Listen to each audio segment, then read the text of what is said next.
Just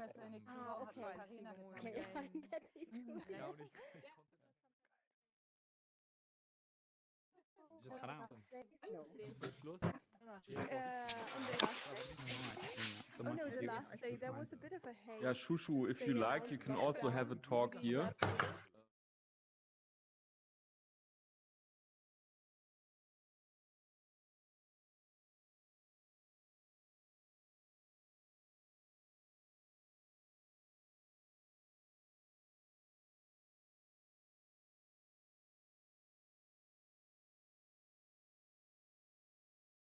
Inhabitants of the Metaverse, please take a seat.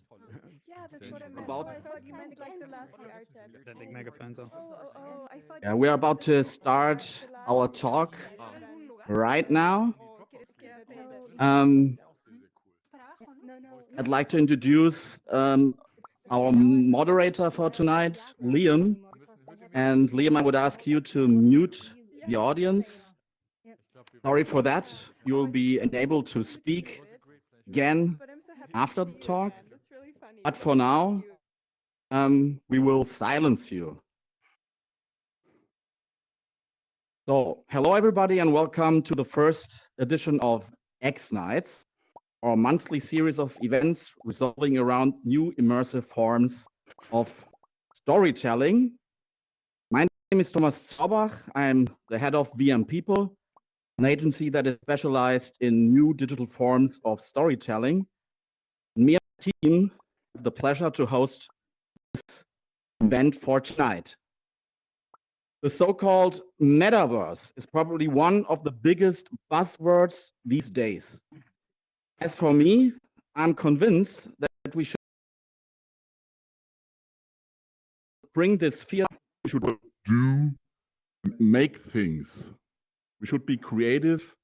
We should play around with ideas to make this vision, which is actually great, happen.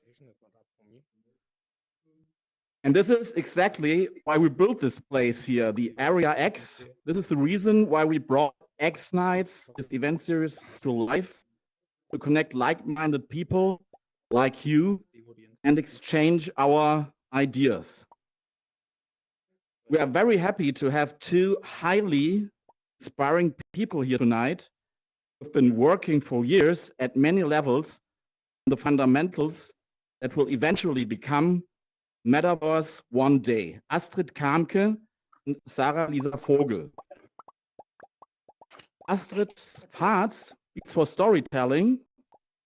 She's been working as a creative in the film industry for many years before she moved on to the world of immersive arts.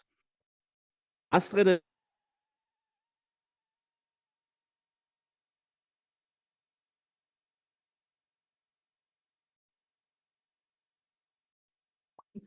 and has been its director and soul ever since.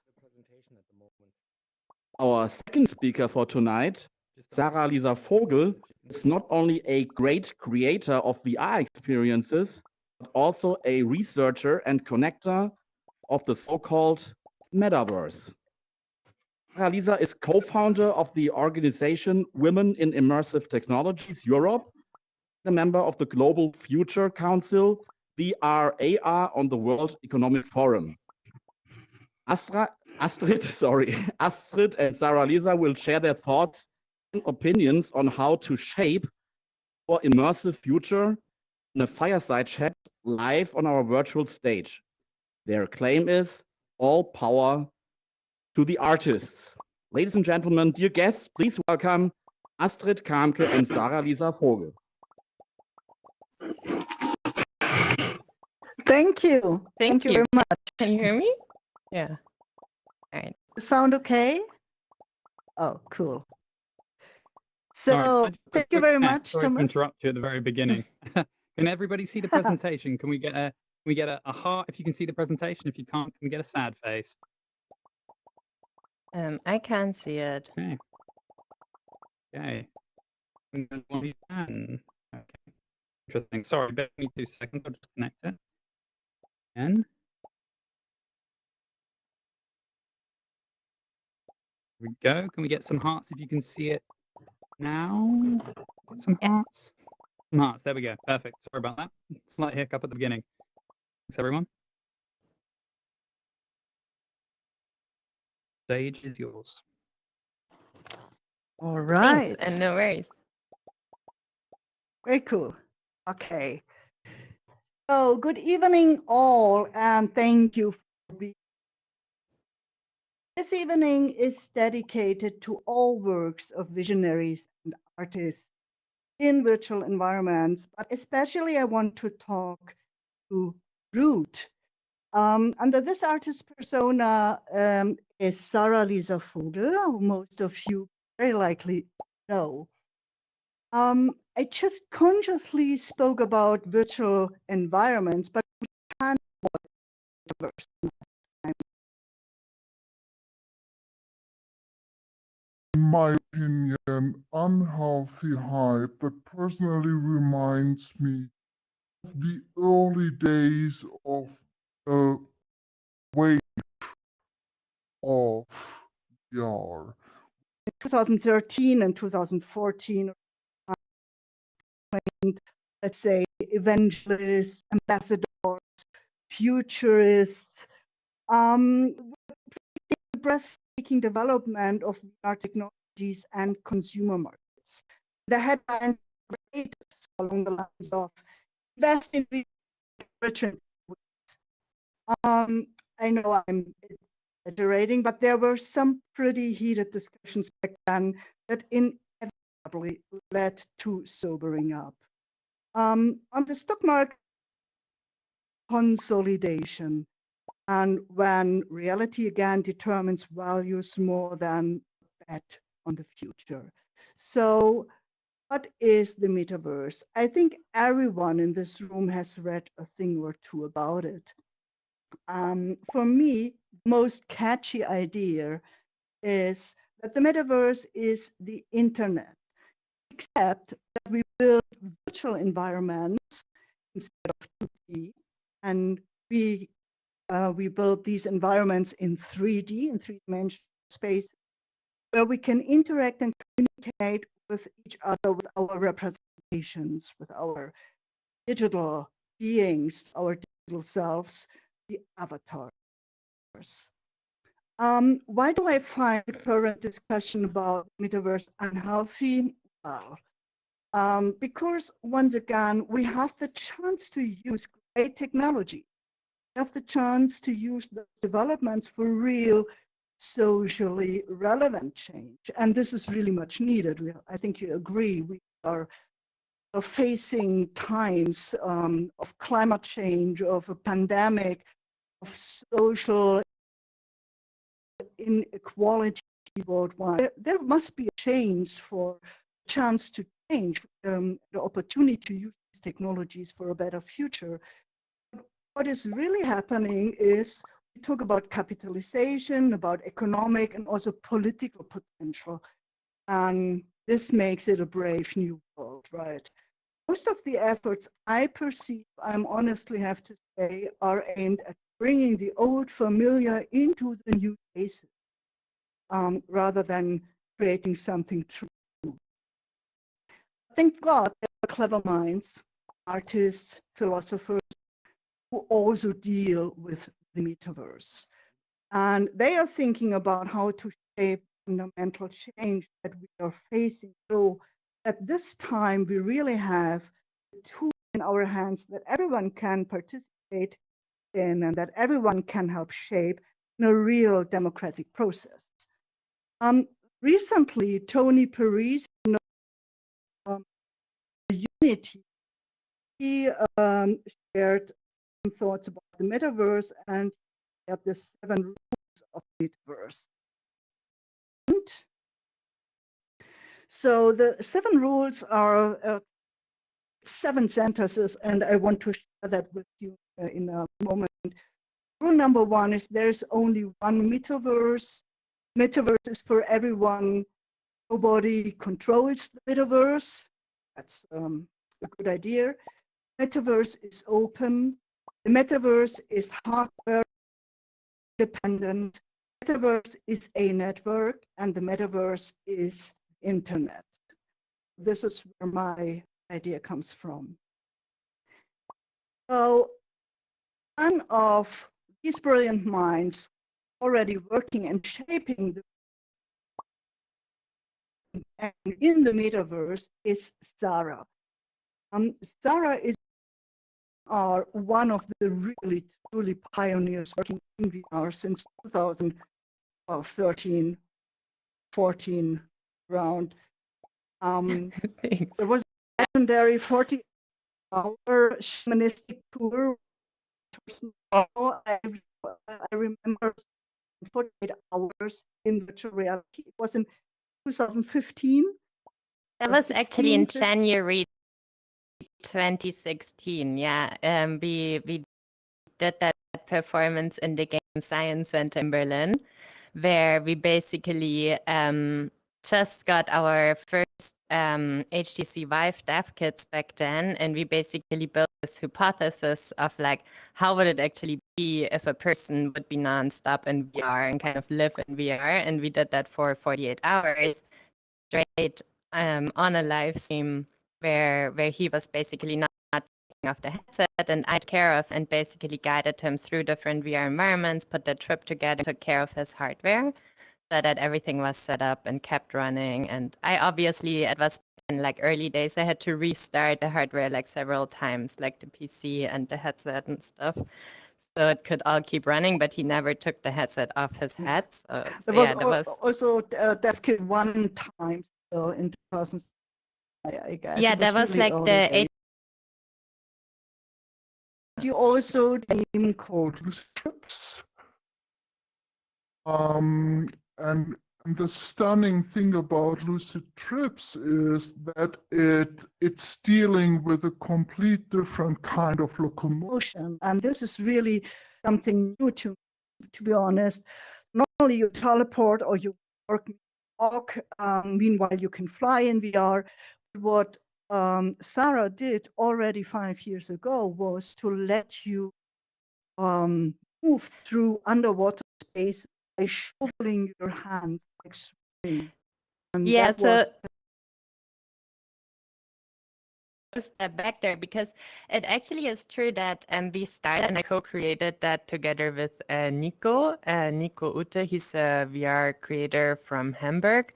And actually, so in 2013, when we were basically just getting into VR and the Oculus DK1 was first like released on Kickstarter, we that both had a design background but no Unity background got into learning Unity because of wanting to build content for the Oculus Rift back then. And that was at a time when there was only a headset and there were no controllers. So it wasn't that you had the hands and the controllers. So what we did, we built this installation where you could hang yourself in to be in a different body position, to like hang a bit forward and therefore like feel kind of as if you would be flying already. And then we hooked up the Razer Hydra controllers, which were back then like wired controllers that you could like use with your PC, to the Oculus Rift to actually have that setup of hands and the body. Because what we also explored during that time was lucid dreaming, and especially fly dreams. So Nico and his mom were actually like having these like fly dreams like very, very often. And I got to learn like how to like lucid dream and fly dream. And we also like built that VR experience back then for that reason. But then as soon as the HTC Vive was released, that actually had the headset and the controllers as one set, we always wanted. Like back then when they released the DK, have the controllers and have with the headsets, we were really just like lucky and happy that that basically at one point the setup was free, and we thought like, okay, now we can actually do this experience for the mainstream. And we released a early access version in 2017. on Steam, but honestly, no one really knew back then what this was. You know, it's more like an experience. It's not really a game, so it doesn't have that real genre of what it is. And we were thinking back then we wanted to do multiplayer, but it was just too complex for a small team to actually pull it off. But It was too early. It was too yeah, early I think for now, like having something like that, you could compare it a little bit to this ape game, to what's it called? You know, where you jump around, like this really popular free-to-play one. You know, where people are just hanging out there and like, you know, tagging each other, but it is of course for a very different target group and for a very different community, because it's a lot about meditation and being calm. But I think what we're talking about now with the metaverse, this is such an opportunity where you could build these kind of experiences and these kind of games that we back then just wanted to bring to as many people as possible. You can build them on these online social spaces that we're right now calling metaverse, for so many more people to experience together with anyone. So I think, yeah, a lot happened, like since I started working with the medium of VR and got my hands on like a headset at first, and the point where we are right now. So I think it's really a whole different landscape that we're talking about, for sure. Yeah, well, but you started with embodiment. In my perception, that's what we met. And it seems still some focus on your work, deal with the space and how to fill the space, and that's the essence of virtual environments. You're dancing, you're using controllers and trackers, and you're doing an incredible, beautiful artwork. Do you want to explain for yourself what you're doing in VR? Yeah, so what I'm mainly focusing on and what I find most fascinating is really embodying myself into an avatar, and with like full embodiment, I'm using at the moment Vive trackers, where I basically have full body tracking through a 6-point tracking system. So I'm using 3 Vive trackers and Vive wireless headset. So as you can see here in this picture, I'm doing things like spinning around a pole, and I'm performing, and therefore I can't use a cable. So I the effort going wireless with the Vive Pro and the wireless adapter to basically be able to perform in social VR or in the metaverse. And I do very much believe, and I also went down that route so much. I do very much believe that the more embodied you are, the more feedback you have of your own body position and movement in the virtual space, the more you are immersed, the more you believe your environment, and the more you actually also kind of take away from this experience. So it becomes a deeper and like more immersive experience, the more you are actually representing yourself accurately inside of VR. And yeah, so there's so many things we can talk about here, because that's actually the point where we also are talking about why in Lucid Trips we left out the legs, why in Altspace but why I do very much feel in Altspace that I'm missing my legs. So, you know, if you add an animation to legs, they do it in VR chat, it's always an animated added thing that's not representing your real movement, and it's creating a discrepancy between what you're actually doing and what your avatar is doing. And that's something that makes the world less believable. But then people say, so rather leave it out before you make something that's not working. That's also why people started leaving out elbows, because the IKs weren't good enough to represent it real. And then they were like, oh, let's rather leave it out before we do something that feels off and that feels like not great on your avatar, because VR is such an immersive medium that things like a bending elbow can have like a real effect, and it can kind of feel like it would actually hurt you. You know, there's like research around these topics that VR can make you feel so immersed that you're actually feeling things that your avatar might do or feel, like also heights or jumping from a higher building or things like that.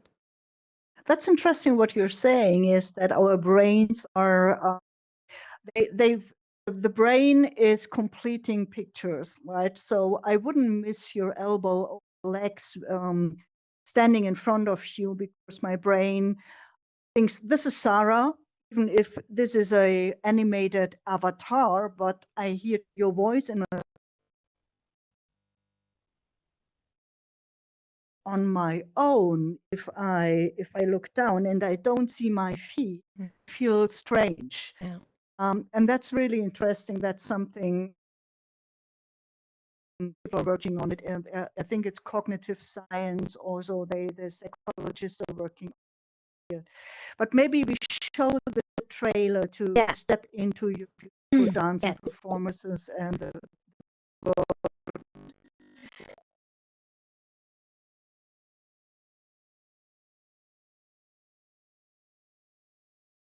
a glimpse of what Sara is doing.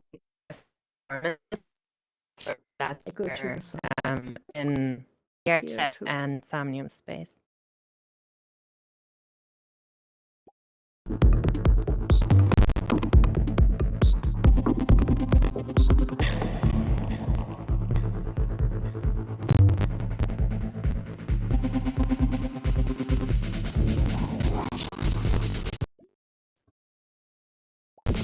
The Matrix is a world that has been pulled over your eyes, blind you from the truth.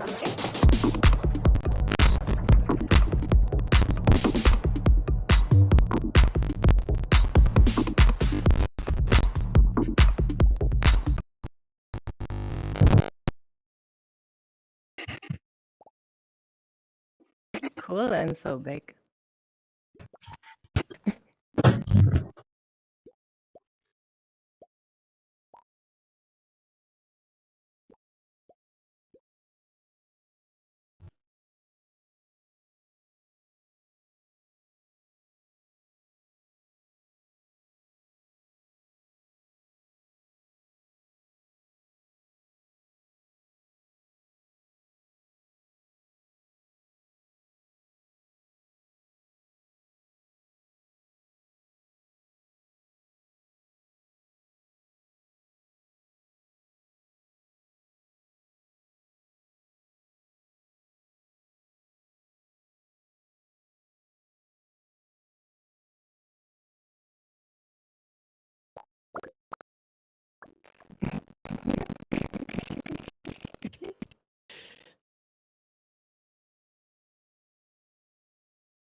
Metaverse,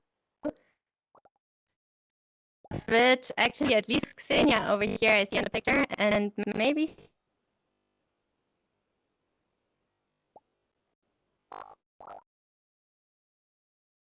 yes, so there's also a Twitter handle, the crew Metaverse.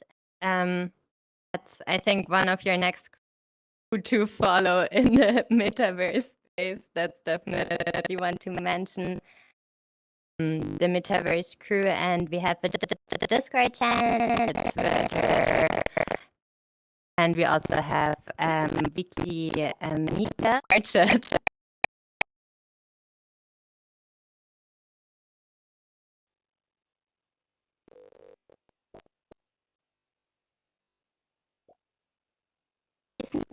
Actually,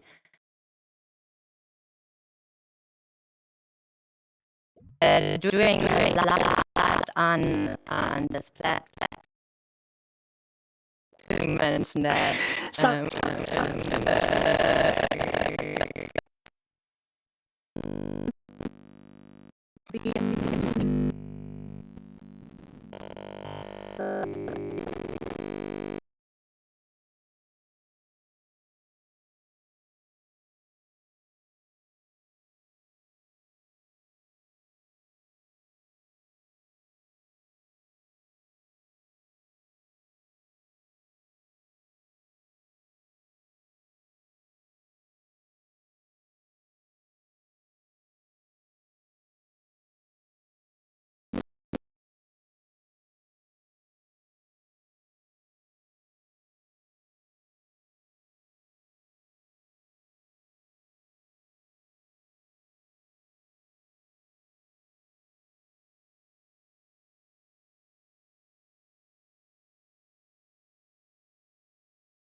Here is not It's only beautiful about and time, like enchanting from and the sport gaming industry and other in creative virtual industries that reality. artists aren't the ones that are usually Also, what you're making the doing money, is but the bigger creating worlds companies plus that a those direct artists are working economy for the for. artists. So I do very much believe direct this well basic and thought work of decentralization and ownership is a very, very good one and a very, very needed one for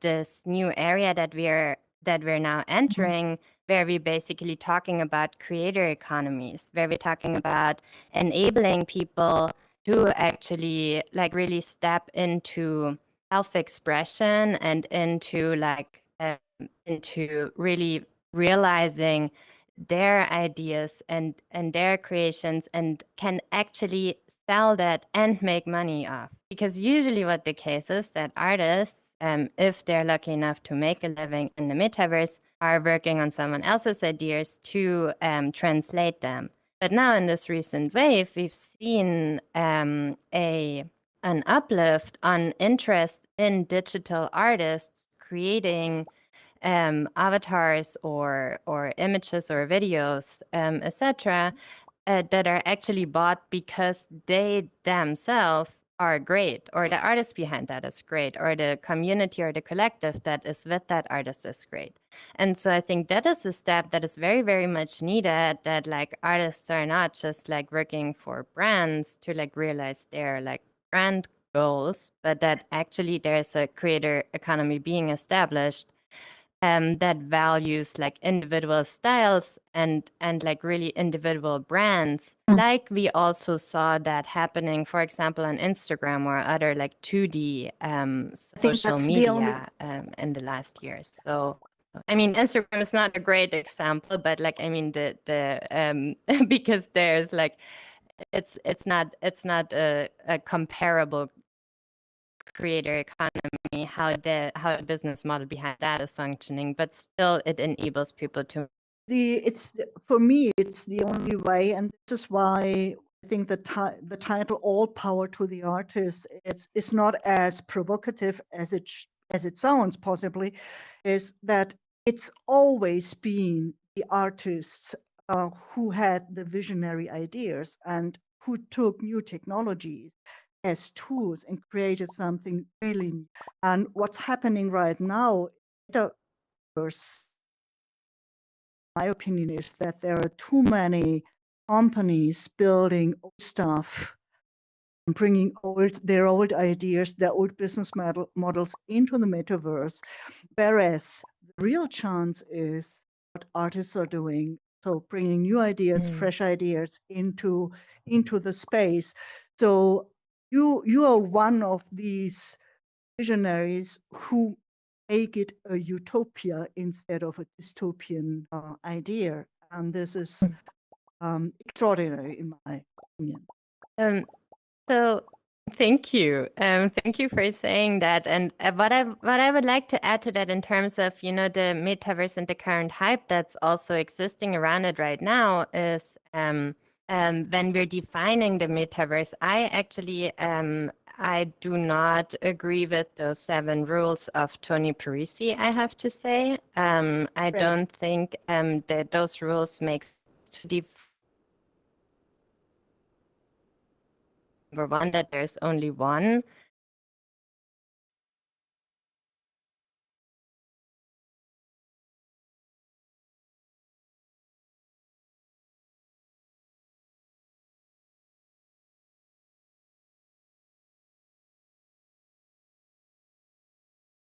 Here, the metaverse, you know, they want to be that one metaverse. And so I think it adds to creating a certain hype around a space that is just like being coined right now because it's the most like this word metaverse, which was like originally from Neil Stephenson's book Snow Crash. It's just like I think the closest we get to like compare like a word to what is happening right now with the social VR online spaces that we are in a meeting with, because back then they logged into computers and went to this digital world. So I think there's a big hype generated around the word metaverse, but what it is in general very much is that we are looking at online VR social spaces or even online social spaces in 2D that have been a thing for gamers in certain communities over a whole couple of years.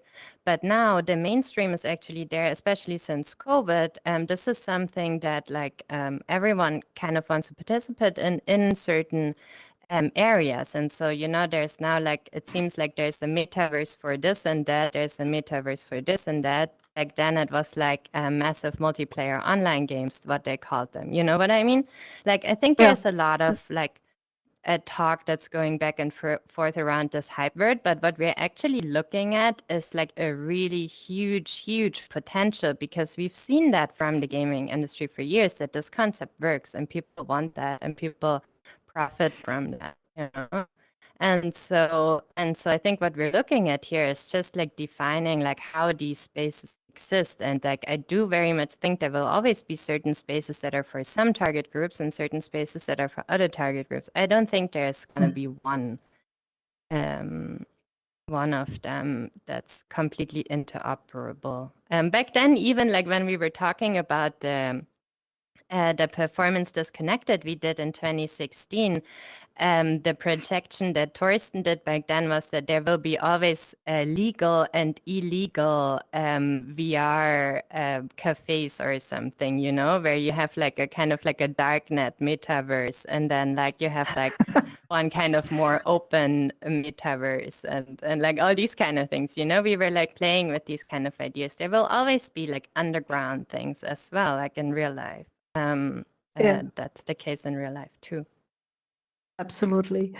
But maybe we can agree on that the metaverse, it's really hard to use that term since Mark Zuckerberg rebranded That's fine. Facebook Reuse into it. Meta. I love Neil Stephenson and I love Snow Crash, and I read that book 10 times before I ever even went into the first online VR social space. So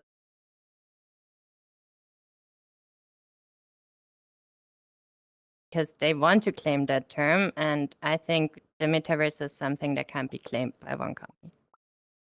They can't conquer it. I think we all agree that there is the future, that this is a future medium. This will be a fundamental change of how it's media. And it already started last year in my perception when COVID kicked in and we all had to reorganize our lives. And well, I tell you something, and all the festivals and events went online, and had a huge advantage was people working in the field of VR, already started building those platforms. And VR chat was not there yet, but we started working with it, and Altspace was not there, but we could use it. And the festival started to build own platforms like Theme of Other Realities, or Sönke Kirchhoff within VR build a platform together with Ulrich Fromm. And so we could start to use the social VR platforms for our events and for our original content. And that was a massive leap forward, and see where we are right now. So I think the message is that artists who want to work in the field of reality should really learn to use how to create in metaverse. And that would be my final question for you. The closing question is, what would be your advice to creators and to artists who want to step into the field and want to learn or to build something, where to start, or to meet, to watch? What would you propose? So yeah, of course, there's like a million things on the internet, and I don't know all of them. There's so many. I think, like, honestly, the internet is just the biggest blessing. Like Professor YouTube basically can teach you anything, and then like of course, like what I said before already, like Crew Metaverse, our Discord channel that's also linked on the Twitter is definitely an amazing place. It's a super cool, super inclusive community. There's like a whole bunch of creators that are just like working in all kinds of different areas of VR and AR creation. Yeah, we're like super open, and we're growing, and we're like including in our community in like knowledge sharing. So I think like finding those people that you vibe with and that you can create with, and like building kind of like a community and peers that you can really like grow with and work with. And like I think that's the most important thing, that you have other people that you can just like test your things with, that you can show your stuff, that you can get feedback from, and just really like, yeah, find a good community and find some good friends that do the same things that you do, and you're gonna be great, I think, because you know, you learn together, and you learn while like sharing and exchanging and while teaching other people. So I think that's really it. And like Discord, of course, there's like so many Discord channels. I can't specifically recommend really any other one, but every social VR platform we were talking about obviously has a Discord channel that is like really like focused on their kind of area. Oh, and actually there's the HOTS house if you want to learn about Somnium Space. So yeah, there's a whole couple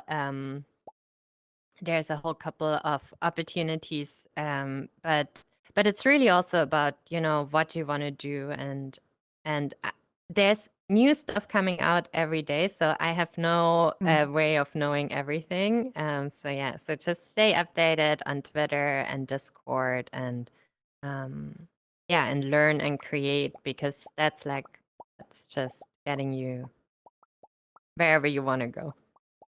Okay. So I think before we all our headsets are running out of battery after a while, maybe open for discussion or for your questions you have. Could you help us to organize that? And Yeah, sure. And But I've got the hand thank you. raise feature is now on, so everyone should be able to raise their hand. If you see down to your right, if you have a question, just raise your hand, and I will give you the megaphone so that you can be heard. Okay. I feel like this presentation was for me, by the way, directed at me specifically, being a 3D artist and virtual reality world builder. Amazing. Yeah, It definitely come resonates. join our Discord. Yeah, no, I definitely should. It's funny you say about the metaverse because it's the same thing with like you can't help but be a hipster now that when you hear people use the metaverse term, you're like, I've been here before, it was cool. It was here like this whole time. Really, it helps because it gives a word for it that's better than like you say virtual reality social platform, it's a bit long. Now that we can say Yeah. metaverse, I still use it because it gives us something Yeah, similar. people relate, Yeah. like people can relate to it and they know what you're talking about. So I think it's just always helpful to have a common ground to know what you're talking about. Exactly, yeah, definitely. I could ask you questions and talk for all day long, but what's left of it. But we've got some questions here, so let me open up. So, got Shushu first of all. So let me put you on air and give you the megaphone. There you Hey, go. You should Shushu. be able to speak now, Shushu. Thanks I for know Shushu. coming. Hello, everybody. Can you hear me? Yes. Yeah. Great. So, first of all, congratulations for the organizers of this event. You have a really nice turnout here in Altspace. It's a very nice evening. It's so nice to see so many people, and it's a really beautiful vision. I totally agreed with Astrid when she mentioned about big companies that just because they heard about all this metaverse thing and they just come now and show some interest, but still they are old fashioned. They bring their old perception about space, and it personally as an artist it makes me feel frustrated when I enter another venue and it just looks like a replica of the real world. It feels that some people's mind is limited and they don't know how to use the potential of VR. So you're right that the meeting them with artists will just make them benefit out of it, and the artist as well. Street, Yeah. thank you very much for guiding this event. Now, Sarah, I want to say that it's beautiful what you're doing. I would call it modern body art, VR body art performance. And I wonder, I would like to ask you a personal question. As an artist, you might have created, before VR in the world, then you share your worlds in some social medias. There's a moment when you enter VR and you feel that there's a different community for VR people, and then there's an outside world. And I was wondering, just as an artist, how many people from your relatives or friends have any idea of what you're doing in VR? That is an amazing question. Thank you. Yeah, not that many, I think. I mean, I always send some videos to a few friends of mine. So I have a couple of friends of mine that I send like videos to, but yeah, no, it is a very specific world and community, and it doesn't have too much to do with the real world. Yeah, I'm not a pole dancer in real life. Yes, yes, I know. I was wondering because you said, if I may just 1 minute, sorry for taking your time. You said you missed the legs here in Allspace. I understand you choose like VR chat mainly because VR chat is more focused on the avatars. Altspace is a different platform. It's all about the content around you and the events and the community. So we don't really miss the legs here. But the question is, are you able to use your technology to like puppetry to animate a 3D model instead of your avatar. Hmm. Interesting. I'm not sure. You would need to look into the SDK if you can somehow implement the Vive trackers. So what I once noticed is that I had the trackers on and I wanted to see what happens. And I switched them on and I could basically have a collider under my feet so I could fly. Just like with reverse gravity, through like a different controller binding, but I didn't, yeah, I didn't try to bind anything else to those because I don't know if that works, but might.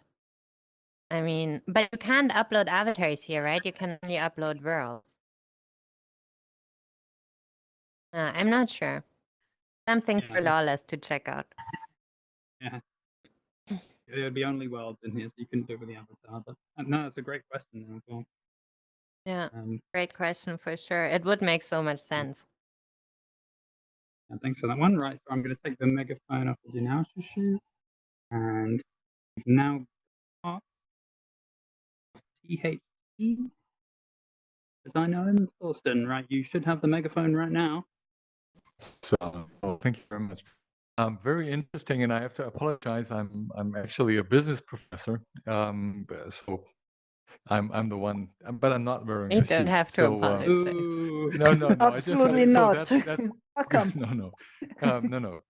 But what I'm interested in, of course, that comes up. The question is, yeah, but where do you make money from? So who pays you? Is that VR chat, or is that people? Is that just like a content you're producing that you get through the whatever influencer world? Or and please apologize if that's not meant in any type of offensive way. I really appreciate art and what you're doing. Thank you.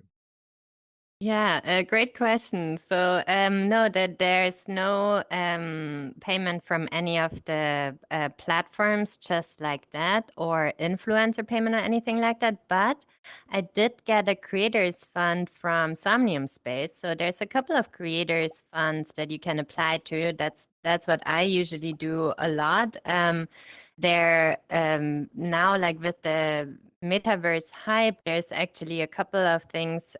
We also posted them on the Twitter, but there's like the Mona spaces where you can basically apply, then you can potentially like get some money for 3D environments that you are creating.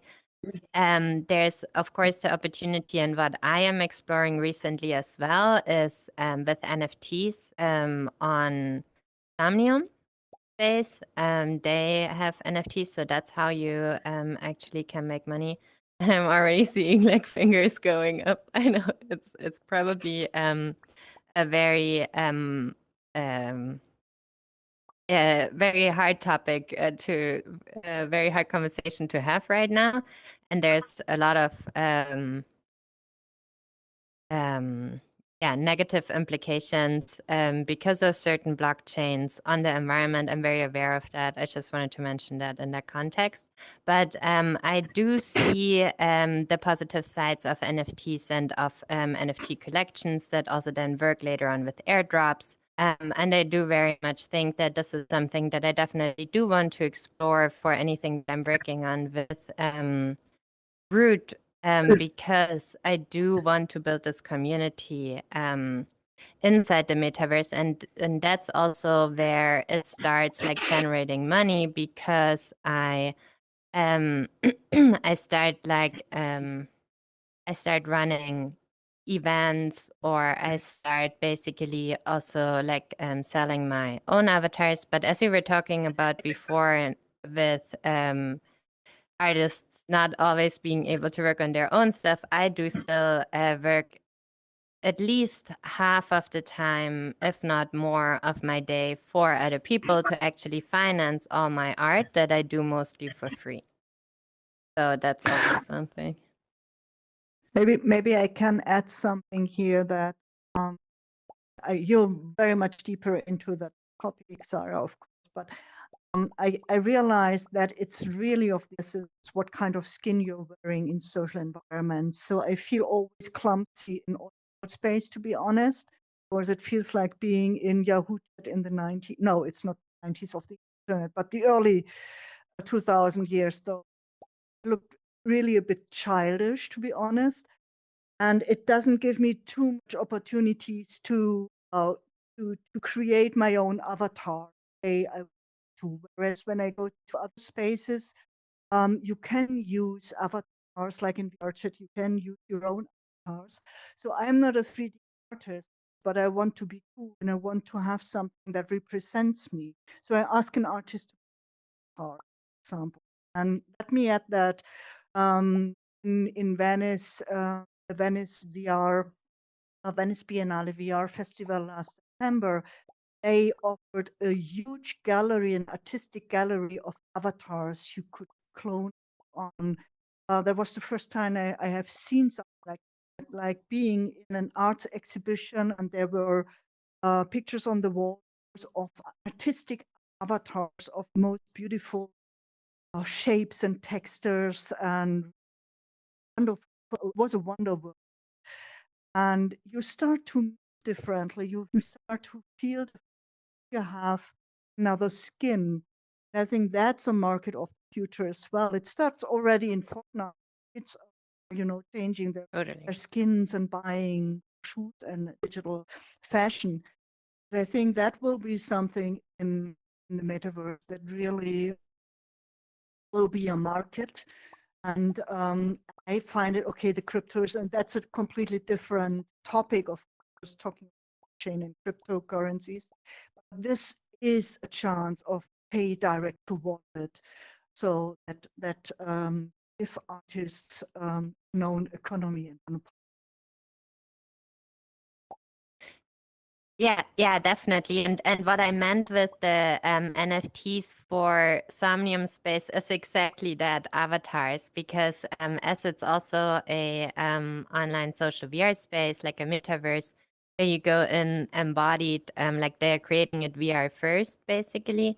And so there's a lot of people that are now creating avatars that are especially optimized and made for this platform. So I think that is a very, very cool opportunity that people are having now that can be used. That's a great question as well. And it's definitely, I agree with that as well. It's definitely a balance. As a creator, it's kind of, you have that percentage of time you spend on your own passion project. Then obviously you have to make money. So I have some of my clients in the audience actually. But NFTs for me is a good way to be like, you're selling them is like you've got that complete creative freedom to design something that you want from scratch, and use your imagination and create this product. And then when people buy it, obviously it's great if you can make a living that way. It's not always easy to get started, but to get going. Good. Right. I'll stop talking because we do have more questions. We have loads. I don't know if I can get to everyone, but Lawless, you're up next. There's someone else I know in the audience. Hello, Lawless, can my guy. everyone hear me? Hello. Yeah. We can hear Hello. you. Yeah, I just wanted to say to Sarah, I also know you was Root, congratulations on your award that you won. And if you'd like to talk a bit more about what went into creating the world that you amazingly created, and what are you working on in the future? What are you doing for 2022 going forward? And that was it. And it's a pleasure to be part of the crew. Yeah, you're the best. Great question. So I think you're talking about Mycelia. Yes, Mycelia was actually the first project that I co-created with the Metaverse crew. Especially from the Metaverse crew, there was like Tyson and Face and Deke and Tone Technician. Like there's a couple of guys from the Metaverse crew, obviously Rick, that were very involved in like making everything work and helping out and testing and whatnot. And so I basically co-directed the project together with Nanotopia, who is a musician and like sound designer from Canada, Toronto, and she works with living mycelia that she's hooking up to electrodes that she then like feeds through an Arduino board and back into her PC. And then Tone Technician from the Metaverse crew basically enabled her to stream that into the VR world, and we added audio reactivity to the VR world, where you can then basically see like the input from the living mycelia that's translated into music, even in the environment. Like you saw that at the beginning of this short video I showed before. So the process there was very experimental because I got to know Nanotopia a bit before in an artist residency that we were in together from the Goethe Institute, Montreal. And so I was working with her on a different project where I basically started like bringing those sounds into Unity. But then we were like, okay, let's do that because this is social VR. This is where we can share this with other people immediately. As we're talking about the metaverse as well. So yeah, that's really how it came together, and it was only due to like everyone in the Metaverse crew being so amazingly flexible and motivated that it turned out as such a great experience. To be honest, like we all worked together, but we didn't know what the end product would be, but we all just put our best into it. So yeah, so it worked out really well in the end. And what are you working in the future? If anyone gets a chance to go see, if you're ever in VR chat, PC VR, please go and see Mode. It's amazing. Oh, and will it be Quest friendly in future? That's a tough question. I think we're all very busy with things, and this is a very heavy world, so I don't really think it's gonna be Quest enabled. But so I'm actually currently working on Roots Club.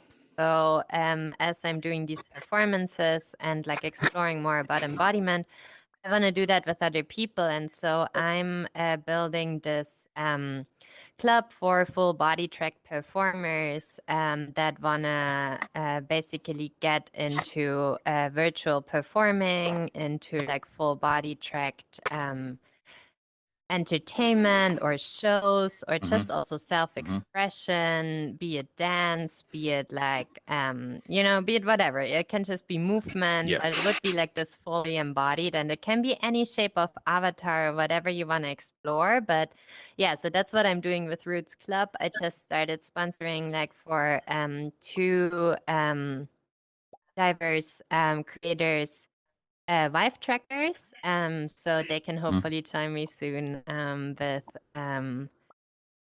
their new trackers. And I'm always looking for other interested people to join that, because it really is so amazing to meet these like-minded people in such a like high-tech space, which is so niche right now, right? It's such a niche. Yes. Yeah. Thank you so much.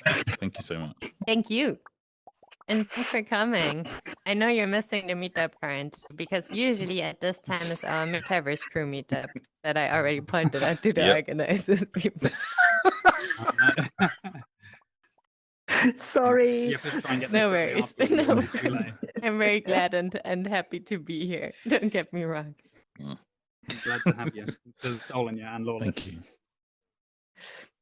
Right. Do we have time for another question, or do you want to open things up so everyone's free to talk? It's up to you. It's up to you. I think I don't know how time we whatever. have. I think I can seize the questions if they want to go for them. Up next, sorry, Lawless, I'm taking the megaphone from you. We've got Lucas up next. Lucas H. I'm just going to give you the microphone. Here you go. You're on air, Lucas. Hi, everyone. Can you hear me? Can you hear fine? Yeah. Right.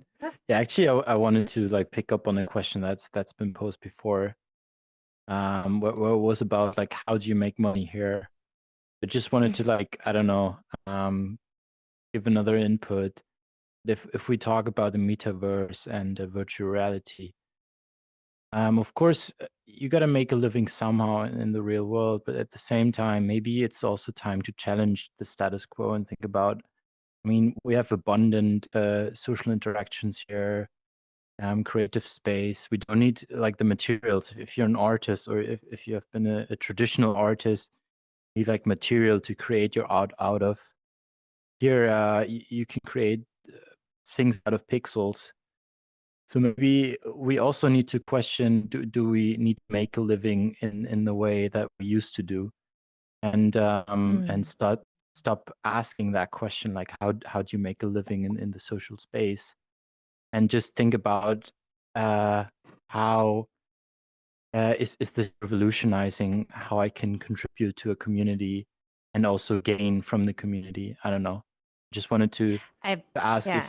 if you really feel touched by that question, or if it is maybe not even relevant to you at all anymore, because it's not about the money that you make, but for other things. I don't know. Yeah, totally. I really love that from a philosophical point of view. I do really think that like I think I was touching a bit on it in terms of that we have the opportunities for self-expression with being able to like everyone like build their own worlds that they can live in. So yeah, to a point, yes, but to another point, I'm just seeing that I am buying more hardware than ever, and I'm buying really expensive GPUs to be able to run those worlds, and like, you know, internet and whatnot always has to be like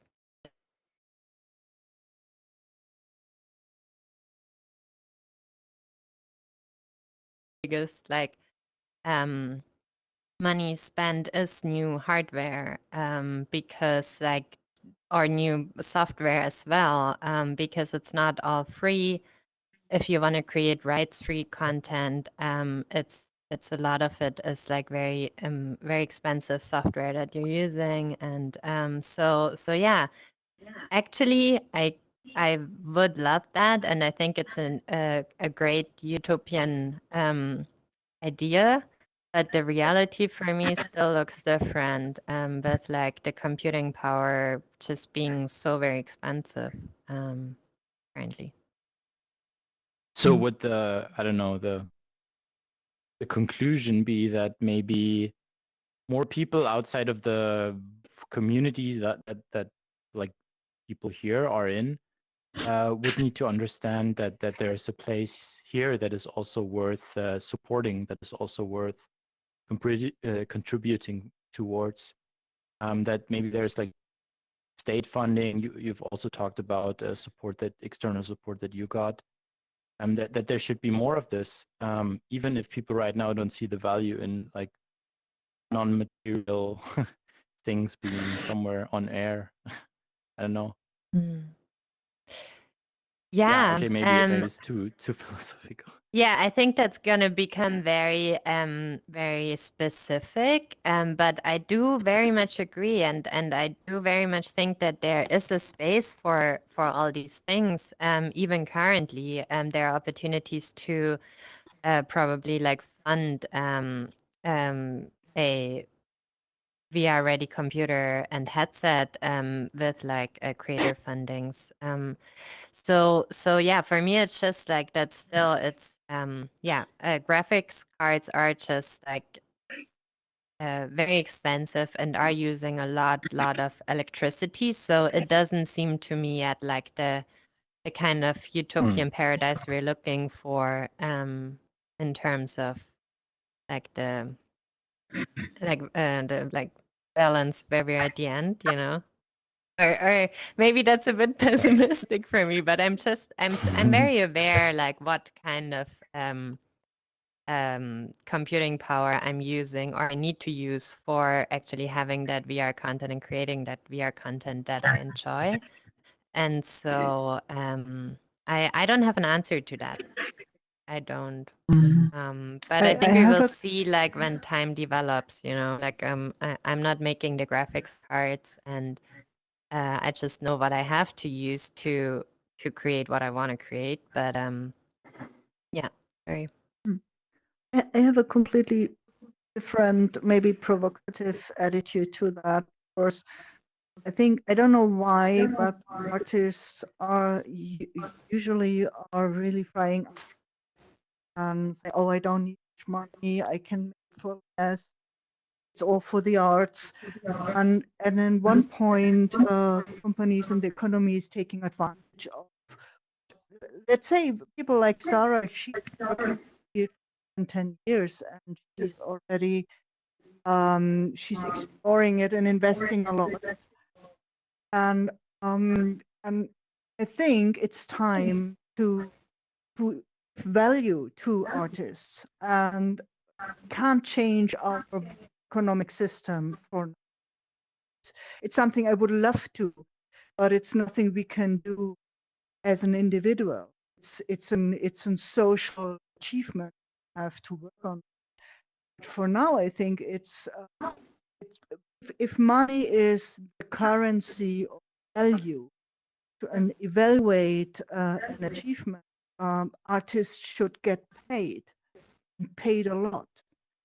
And that's my very personal opinion about that. To be honest, it's time artists start to stand up and say, what I'm doing is worth that money. We are losing him. I was too, but that's my attitude. Did we, That's my attitude. I took his megaphone off because we could hear feedback. I was going to put it back on just after you'd finished speaking so he could reply, but he's disappeared. Okay. Okay. Maybe he's battery upped. Yeah. It's all right. I don't I'm think aware that it was this I don't think it was a rage quit because it wasn't that controversial what you said. I think it's fair. No, but it's a different discussion, but I just wanted to drop it at that. Yeah. I think I might have Stand up and be misunderstood his brave. question even after hearing your answer. I don't know. But thanks for that. Yeah. Okay, we do have time for one more question. And I think the next question will be from Nico. Nico, I'm just going to give you the megaphone. If it lets me. It's not letting me give you the megaphone. Interesting. Give me 1 second. Let me just try to refresh this. There we go. Oh, and Nico's gone. Did you not have a question, Nico? You've disappeared from the question list He's now. like, no. Nope. Oh, okay, you didn't have a question. Okay, all right. Apologies. Right, so the next question will be Jeremy then, for the last question. I'm going to give you the megaphone, Jeremy. There you go. Oh, yeah, thank you. Can you hear me? Yes, we can hear you. Yeah, that's great.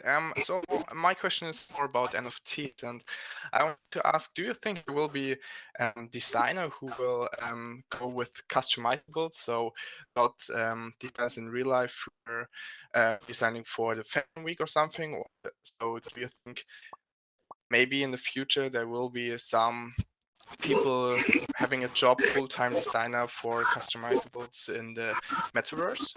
Yeah, definitely. Yes. Absolutely. Yes. And I do very much think that they already exist, those jobs, and that people are already making money on exactly that right now. Yeah, I'm doing it in Decentraland. We're doing wearable Yeah, there t-shirts. you My go. print-on-demand Yeah. t-shirt business, and I convinced her to do them in Decentraland as avatar wearables, and it's working.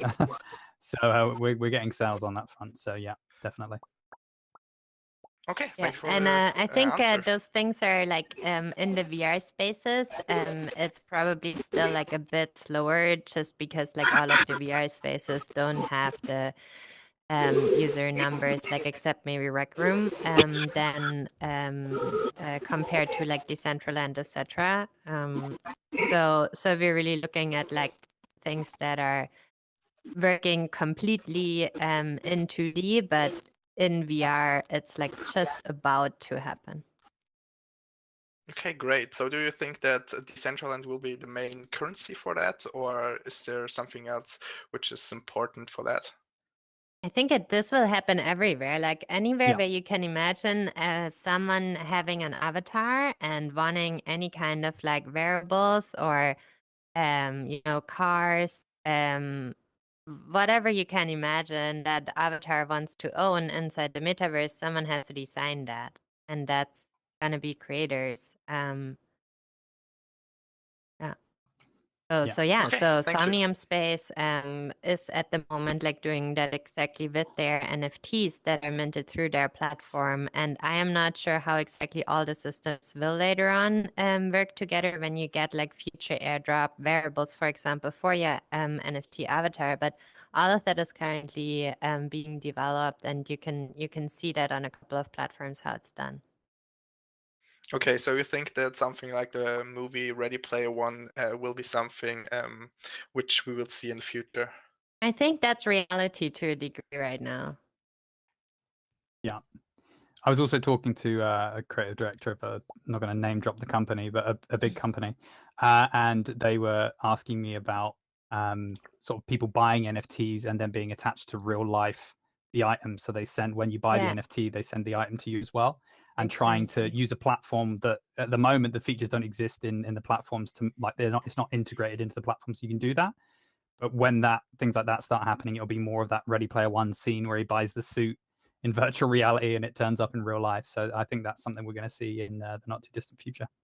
Yeah, and that's currently happening in Somnium Space. When you buy like this certain car NFT, you get like a real like metal plate, like engraved kind of poster to your home with that that's NFT. cool. Yeah, I'll have to check that out. I haven't been in there enough. Yeah, just come join me sometime. Yeah, I'll do that. Definitely. Yeah. Right. I think that's all we have time for in questions. Yeah, definitely. I think it is the answer to everything. It's happening. We're knee deep in there already. Yes. Yeah, for sure. All right. Well, thanks everyone for the questions. I'm going to lower that hand raise button now. Sorry, we couldn't get around to the last two questions. So thanks very much, Sarah and Astrid, for sharing your inspiration, for showing us what is already happening, what is possible in that space what people call Metaverse. I think it's always a good sign if the audience can't stop asking questions.